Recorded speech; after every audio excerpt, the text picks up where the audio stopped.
ভদ্রলোক একটা মাঝারি সাইজের ভিজিটিং কার্ড ফেলুদার দিকে এগিয়ে দিলেন। একদিকে কাঠমান্ডুর একটি দর্জির দোকানের নাম ঠিকানা, অন্যদিকে বেশ কাঁচা হাতে ইংরেজিতে লেখা এ কে সরকার, 14 নম্বর মেহের আলী রোড, ক্যালকাটা। বানান ভুলগুলোর কথা বললাম। ফেলুদা কার্ডটা ফেরত দিয়ে বলল, ইন্টারেস্টিং ফ্যাক্টর যদি বেরোয় তো জানাবেন। আমরা নীলাচল হোটেলে আছি। আমরা লাশ পেছনে ফেলে এগিয়ে গেলাম। কাল যে বাড়িটাকে দেখে আমরা তারিফ না করে পারিনি, আজ মেঘলা দিনে সেটা যেন মেদা মেরে গেছে। ভেতরে যাবার জন্য আর হাতছানি দিয়ে ডাকছে না। গেটের বাইরে একজন লোক দাঁড়িয়ে, বয়স 25-এর বেশি হবে না, দেখলে মনে হয় চাকর। সে আমাদের দিকে এগিয়ে এসে বলল, মিত্রবাবু। ফেলুদা এগিয়ে গেল। আমি মিত্রবাবু। হ্যাঁ, আসুন আসুন, ভেতরে আসুন। বাগানটাকে দুভাগে চিরে একটা নুড়ি ফেলা পথ বারান্দার দিকে চলে গেছে। দেখলাম সেটা আমাদের পথ নয়। 3 তলায় যেতে হলে বাড়ির বাঁ পাশ দিয়ে গলির মধ্যে দিয়ে যেতে হয়, কারণ 3 তলার দরজার সিঁড়ি বাড়ির পেছন দিকে।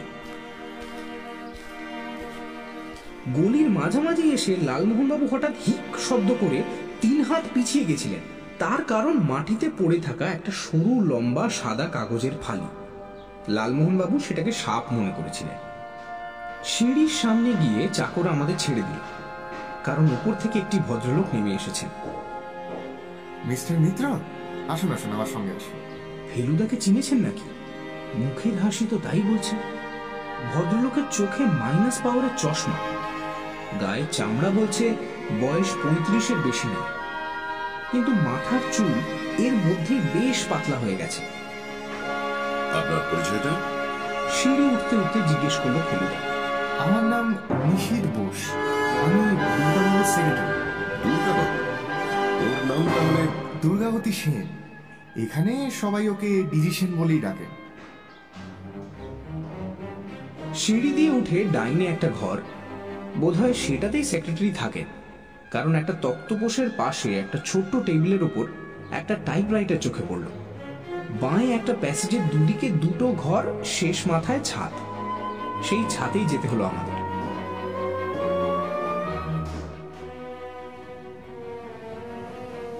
মাঝারি ছাদ, একপাশে একটা কাচের ঘরের মধ্যে কিছু অর্কিড।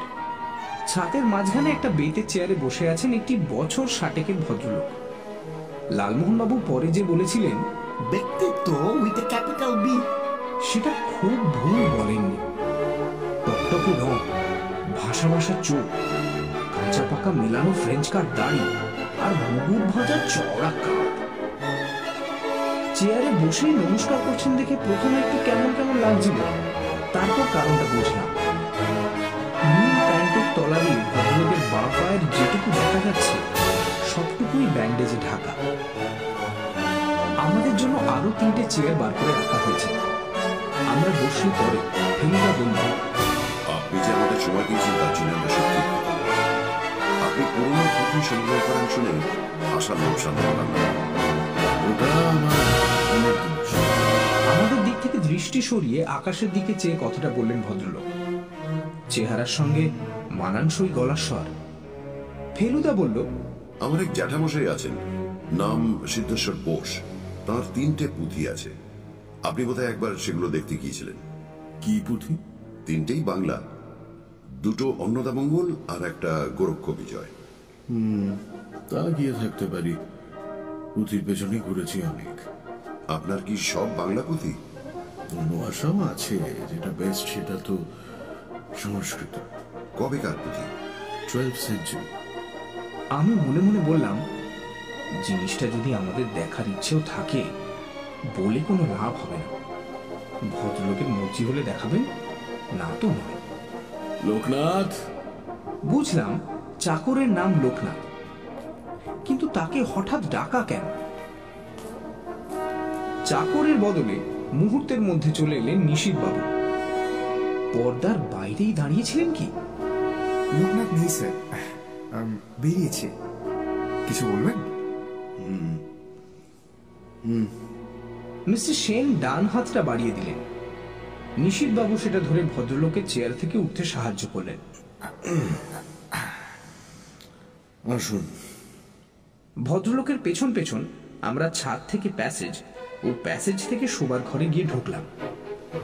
বেশ বড় ঘর, বাঁদিকে একটা প্রকাণ্ড খাট, যাকে ইংরেজিতে বলে 4 পোস্টার।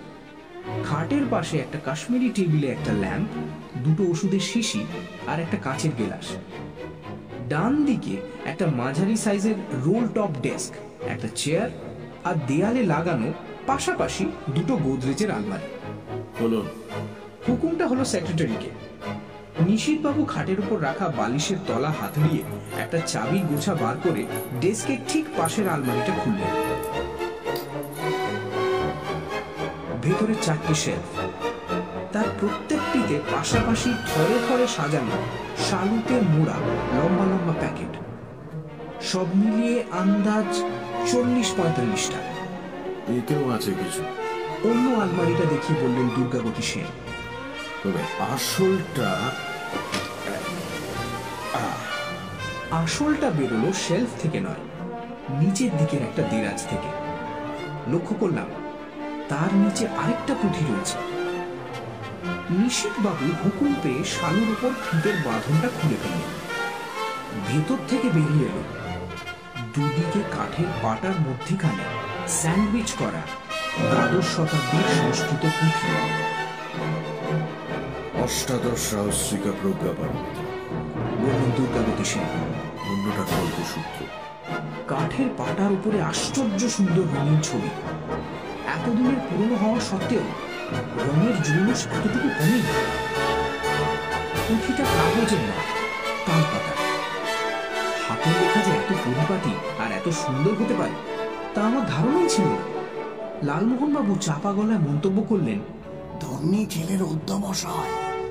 ফেলুদা বলল, এটা কোথায় পেলেন জানতে পারি কি? ধরমশালা। তার মানে কি এই জিনিস তিব্বত থেকেই দালাই লামার সঙ্গে এসেছিল?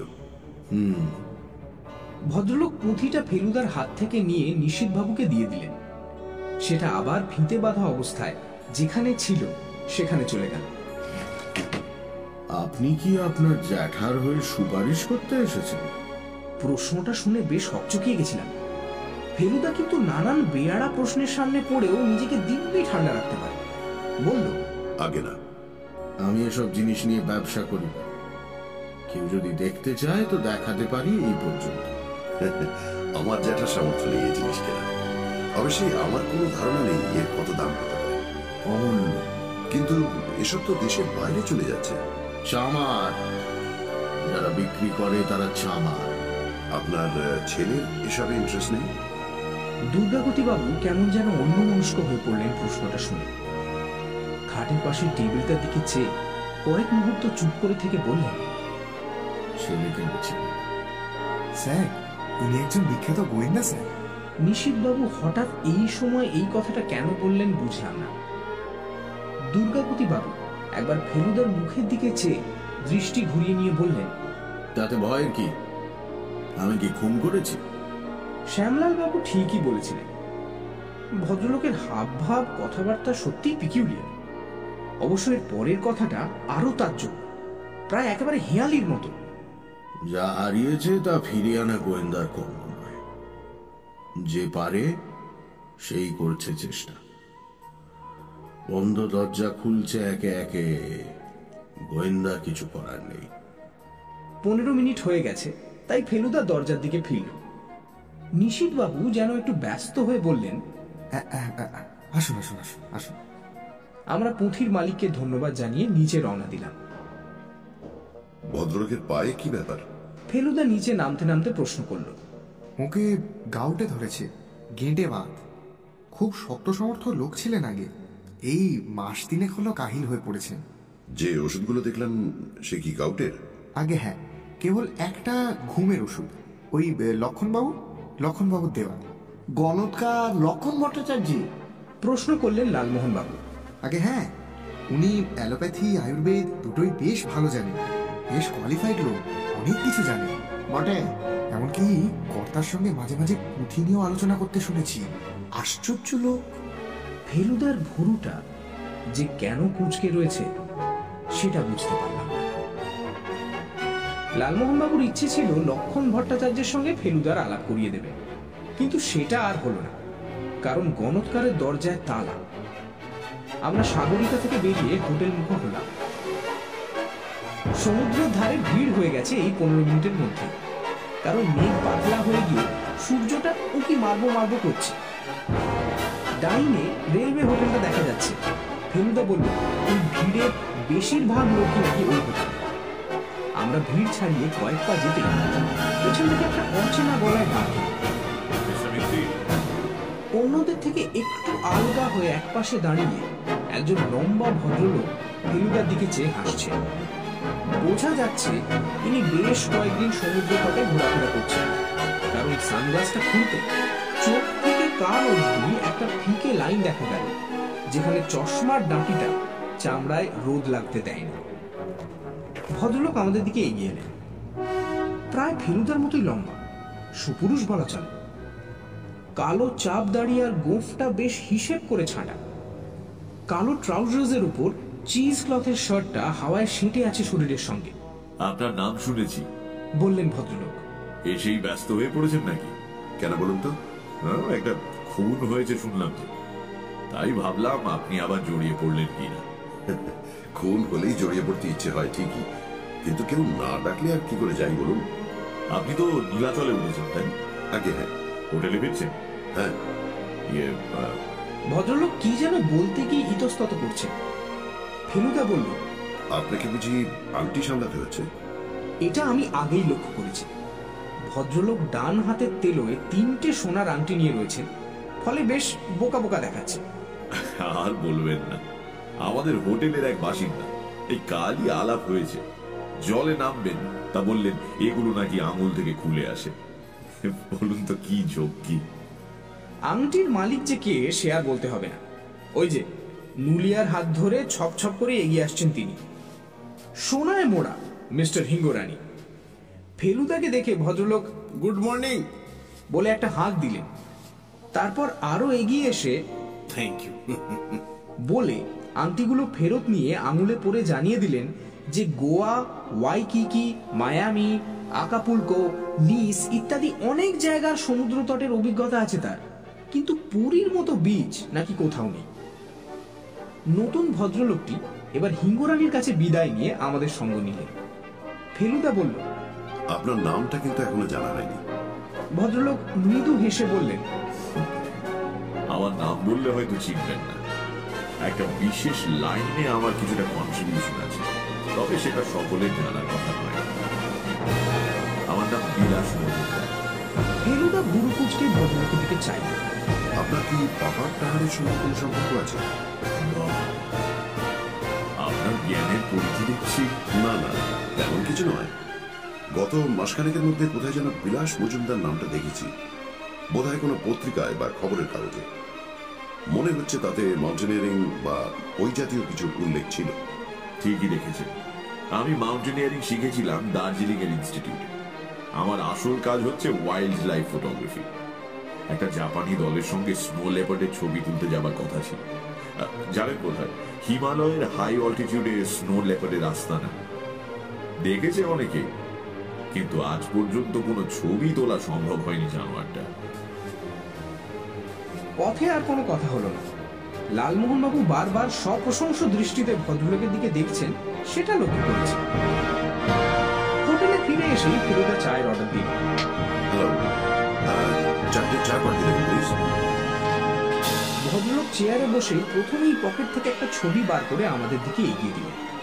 আচ্ছা দেখুন তো, একে চেনেন কিনা? পোস্টকার্ড সাইজের ছবি।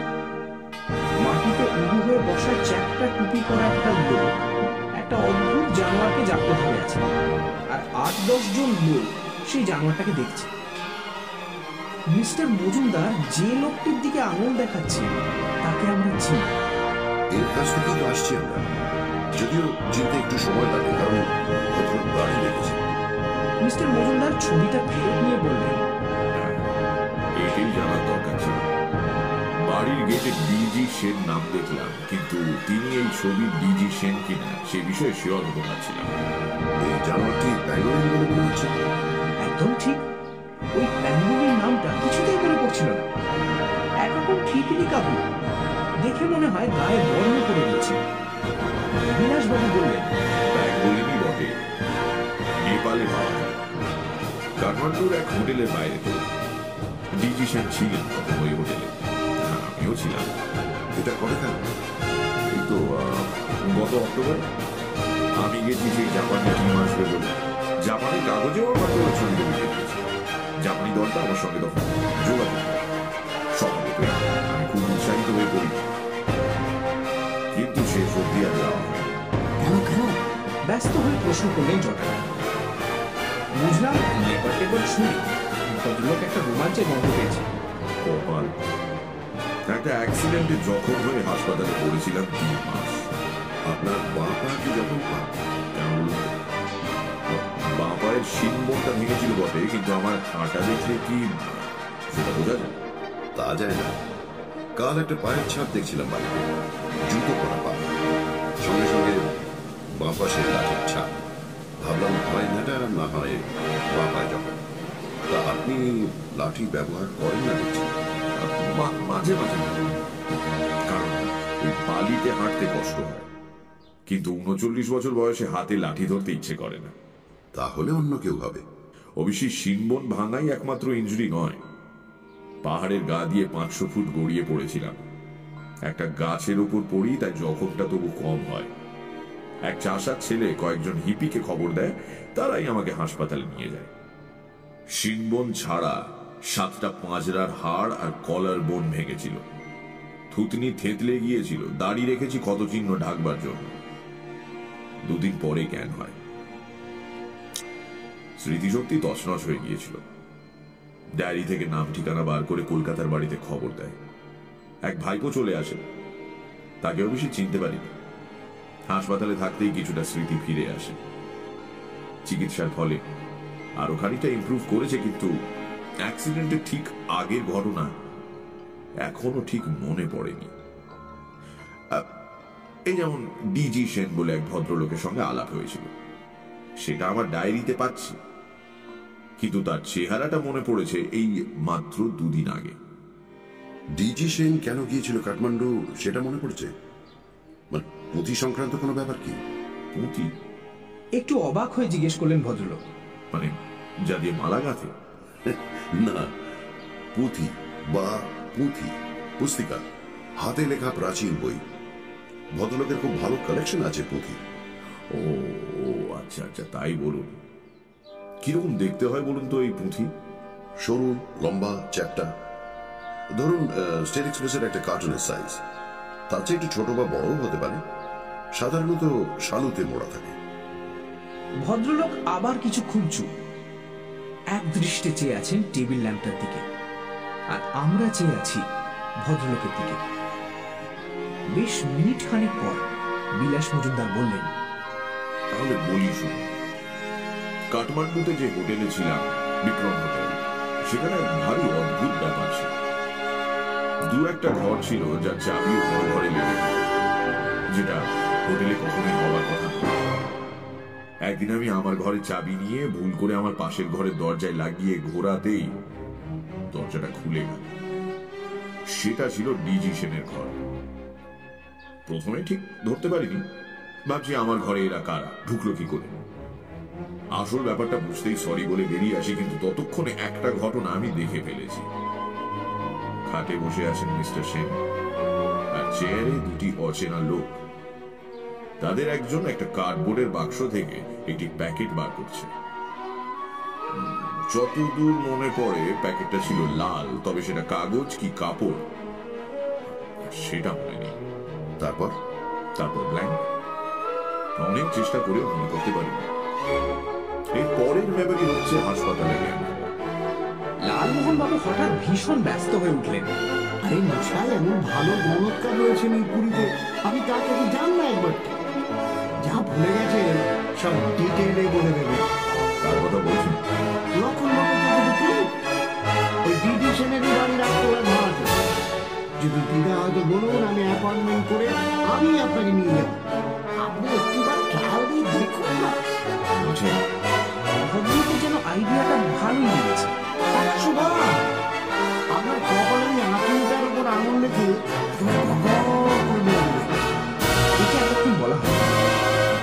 বাবুর কপালের ঠিক মাঝখানে একটা আঁচি। হঠাৎ দেখলে মনে হবে ভদ্রলোক বুঝি টিপ পড়েছে। ভদ্রলোক কি ভিজিটর এলাও করেন? ফেলুদা প্রশ্ন করলো। Why not? আপনি আর অফিস যাবেন তো, সে আমি ওকে বলে রাখবো, আপনার কোনো চিন্তা নেই। ঠিক হলো, আজই সন্ধ্যা 6টায় অ্যাপয়েন্টমেন্ট করা হবে। ভদ্রলোকের ফি 5 টাকা 75 শুনে বিলাসবাবু হেসেই ফেলেছিলেন, কিন্তু ফেলুদা হিসেব করে দেখিয়ে দিল 10 জন খদ্দের হলেও ভদ্রলোকের মাসিক আয় হয় প্রায় 2000 টাকা। আমি বেশ বুঝতে পারছিলাম যে নিজের ভাগ্য গণনা করাবার ইচ্ছে না থাকলেও বিলাস মজুমদারের স্মৃতি উদ্ধার হয় কিনা দেখার জন্য ফেলুদার যথেষ্ট কৌতূহল রয়েছে।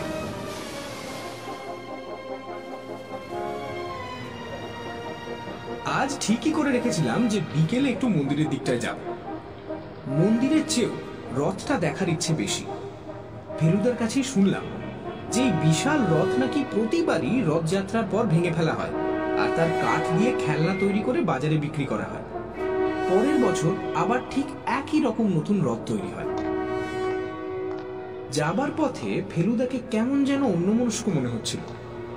হয়তো এই দুদিনে নতুন আলাপিদের সঙ্গে যেসব কথাবার্তা হয়েছে সেগুলো ওর মাথায় ঘুরছিল। একটা কথা ওকে না বলে পারলাম না। আচ্ছা ফেলুদা, নেপালটা কিরকম বারবার এসে পড়ছে, তাই না? যে লোকটা খুন হলো সে নেপালের লোক। বিলাসবাবু কাঠমান্ডু গিয়েছিলেন, দুর্গাগতি বাবু ঠিক সেই সময় কাঠমান্ডুতে ছিলেন। তুই কি এতে কোনো তাৎপর্য খুঁজে পেলি? না, তবে সমপাত মানে জানিস? না তো। সমপাত হলো ইংরেজিতে যাকে বলে কোইন্সিডেন্স। যতক্ষণ না আরো এভিডেন্স পাওয়া যাচ্ছে ততক্ষণ কাঠমান্ডুর ব্যাপারটা একটা কোইন্সিডেন্স বলে ধরতে হবে, বুঝলি? বুঝেছি।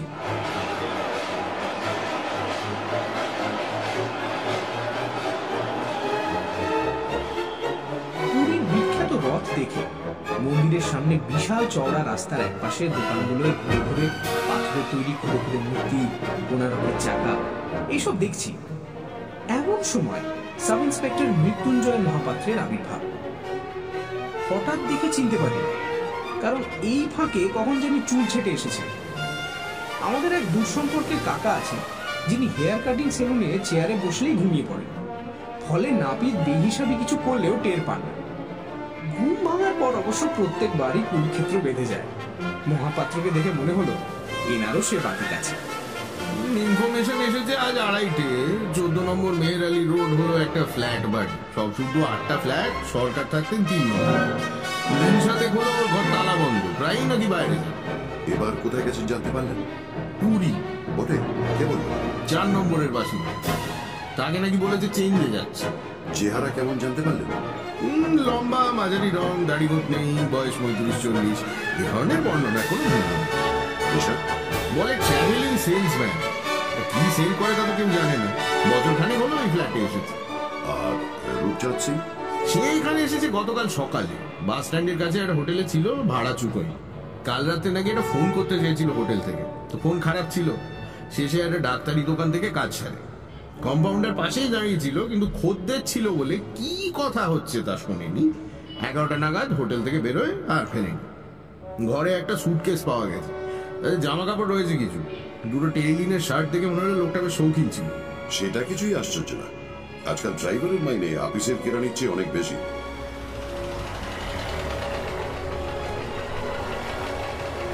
কথাই ছিল রেলওয়ে হোটেল থেকে বিলাসবাবুকে আমরা তুলে নেব।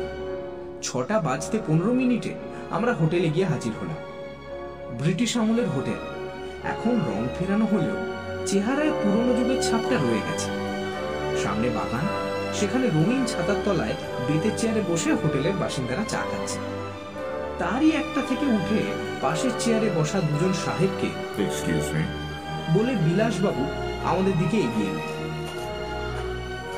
চলুন, কপালে কি আছে দেখা যায়।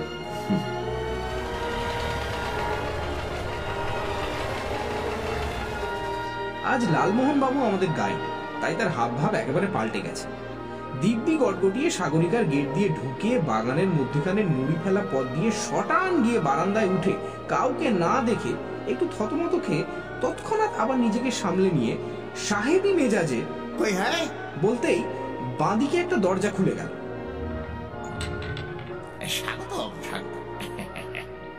বুঝলাম ইনি লক্ষণ ভট্টাচার্য।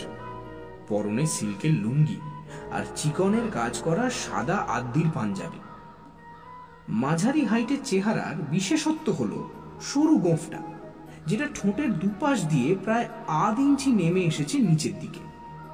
লালমোহনবাবু আলাপ করাতে যাচ্ছিলেন, ভদ্রলোক বাধা দিয়ে বললেন, ওটা ভেতরে গিয়ে হবে।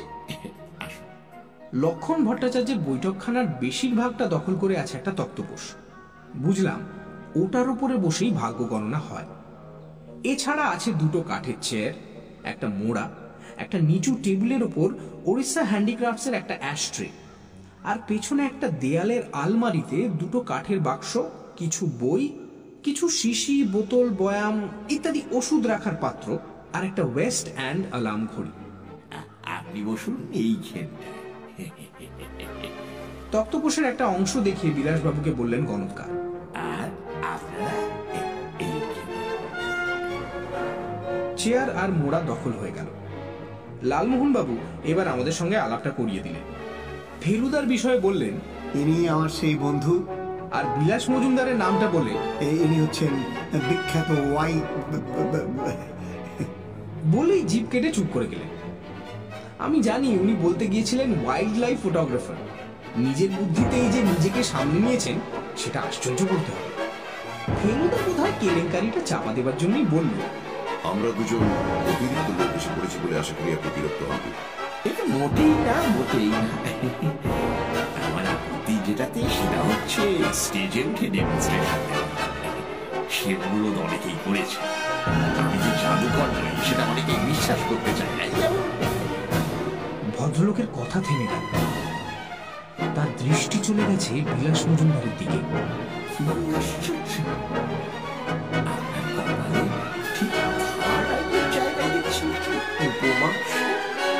উপমাংশ মানে যে আঁচিল সেটা আমি জানতাম না।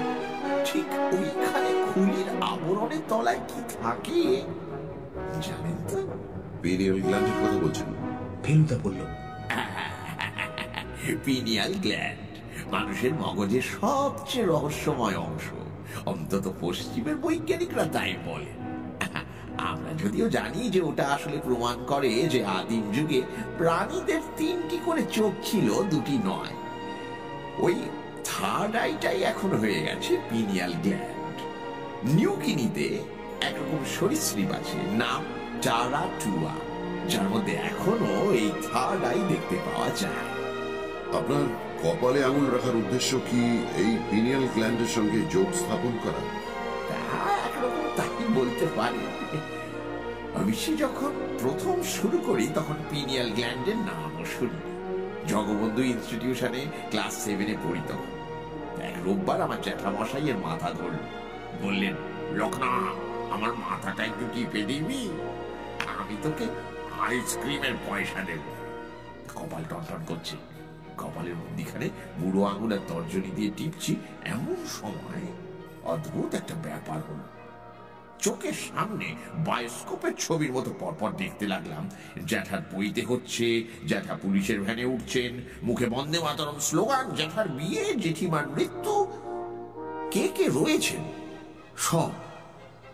তখন কিছু বলিনি, কিন্তু এই মৃত্যুর ব্যাপারটা যখন অক্ষরে অক্ষরে ফলে গেল তখন বুঝতেই তো পারছেন। লালমোহন বাবুকে দেখে বেশ বুঝছিলাম যে ওর গায়ের লোম খাড়া হয়ে উঠেছে। বিলাসবাবু দেখলাম এক দৃষ্টে চেয়ে রয়েছেন গণৎকারের দিকে। ফেলুদা বলল, আপনি তো শুনেছি ডাক্তারিও করেন, আর তার চিহ্নও দেখছি ঘরে। নিজেকে কি বলেন, ডাক্তার না গণৎকার? দেখুন, গণনার ব্যাপারটা আমি শিখি, জানি না।